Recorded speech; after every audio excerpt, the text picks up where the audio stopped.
Assalamualaikum warahmatullahi wabarakatuh.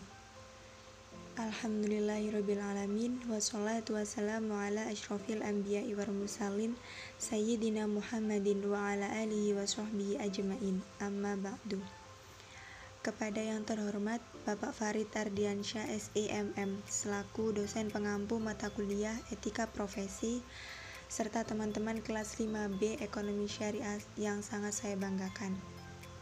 Perkenalkan, saya Asnatu Filaili, NIM 1807211000204, mahasiswa Ekonomi Syariah Fakultas Keislaman Universitas Trunojoyo, Madura.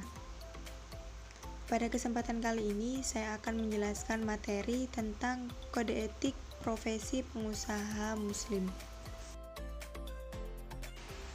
Sebelumnya, saya akan menjelaskan terlebih dahulu mengenai etika profesi.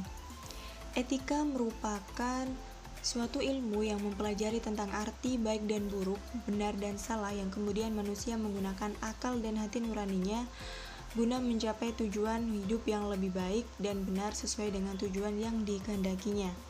Tujuan mempelajari etika ialah untuk mendapatkan konsep yang sama mengenai penilaian baik dan buruk bagi semua manusia dalam ruang dan waktu tertentu. Sedangkan profesi merupakan kegiatan yang dijalankan berdasarkan keahlian tertentu dan sekaligus dituntut daripadanya pelaksanaan norma-norma sosial dengan baik. Profesi ini merupakan kelompok lapangan kerja yang khusus melaksanakan kegiatan yang memerlukan keterampilan dan keahlian tinggi untuk mencapai kebutuhan yang rumit dari seorang manusia.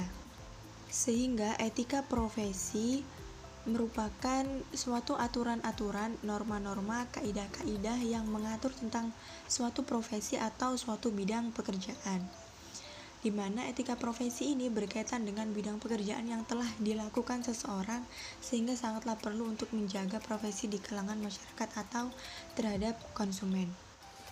Selanjutnya yaitu kode etik profesi. Kode merupakan suatu tanda atau simbol yang berbentuk tulisan, kata atau benda yang telah disepakati untuk maksud dan tujuan tertentu.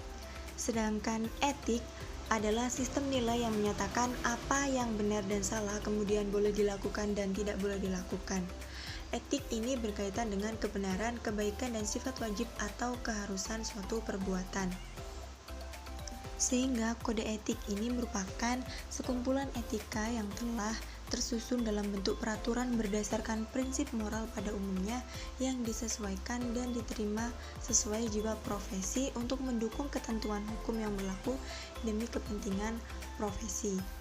Jadi, kode etik ini kumpulan norma-norma yang merupakan pedoman perilaku profesional dalam melaksanakan suatu profesinya.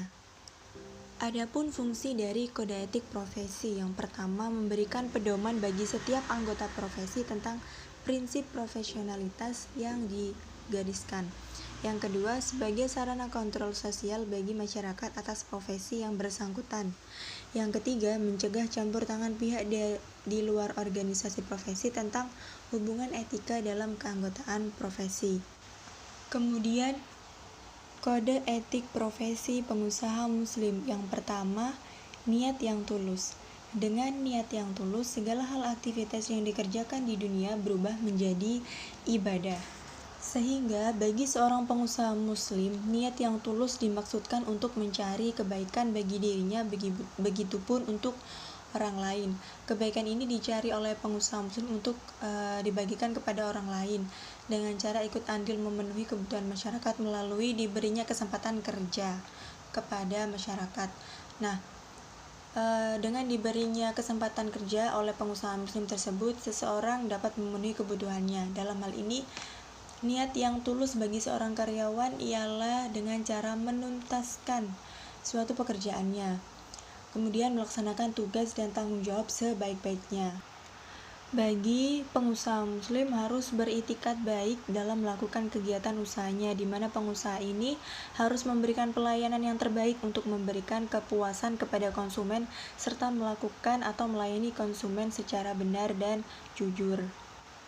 Yang kedua, yaitu menghargai orang lain seperti menghargai dirinya sendiri. Bagi pengusaha muslim harus menghargai antar karyawan, sebab dalam karyawan itu tidak satu sama dengan yang lainnya, melainkan terdapat perbedaan dalam gaya bekerjanya masing-masing dari karyawan. Hubungan harmonis antar karyawan dan pimpinan atau pengusaha juga harus diciptakan untuk mencapai keberhasilan di unit kerja masing-masing sehingga tujuan perusahaan itu dapat tercapai dengan baik. Selain itu, pengusaha juga dilarang membeda-bedakan konsumen dalam memberikan pelayanan serta mutu pelayanan kepada konsumen. Yang ketiga yaitu pengusaha muslim haruslah orang yang jujur dan amanah. Bagi pengusaha muslim, dalam hal menawarkan barang dan jasa tidak boleh menawarkan, mempromosikan, mengiklankan, atau membuat pernyataan yang tidak benar mengenai harga, kegunaan, kondisi barang dan jasa, serta tawaran potongan harga. Jadi pengusaha ini harus memberikan informasi yang jelas dan benar kepada konsumen mengenai kondisi barang atau jasa yang dijual dan jaminan barang dan atau jasa serta memberi penjelasan penggunaan, perbaikan, dan pemeliharaan. Sehingga dengan pemberian informasi yang jelas, yang jujur, dan yang benar akan memberikan kepuasan tersendiri bagi konsumen.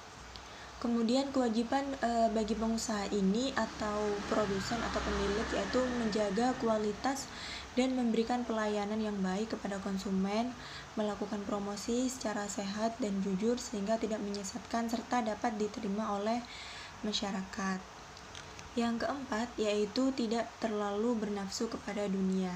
Jadi bagi pengusaha muslim itu tidak terlalu mementingkan kepentingan komersial semata, namun bagi pengusaha muslim memiliki keyakinan di mana pengusaha tersebut taat kepada Allah dan mengikuti jejak Rasul serta mengharapkan pahala dalam hal usaha.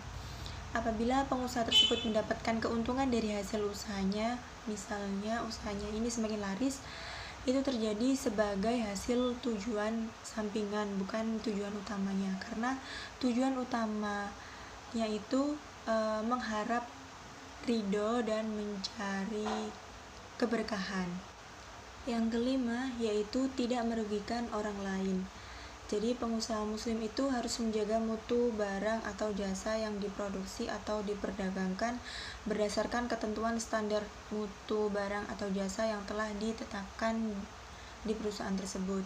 Sehingga pengusaha itu harus menjaga kualitas dan memberikan pelayanan yang baik kepada konsumen serta menjamin mutu barang yang diproduksi dan atau diperdagangkan berdasarkan ketentuan standar mutu dan atau jasa yang telah ditetapkan. Jadi suatu barang yang diterima konsumen itu harus dalam keadaan yang tersegel dan belum terbuka. Jadi apabila barang yang diterima konsumen dalam keadaan yang demikian, maka itu menjadi tanggung jawab dari pengusaha. Sekian penjelasan dari saya, kurang lebihnya mohon maaf. Wassalamualaikum warahmatullahi wabarakatuh.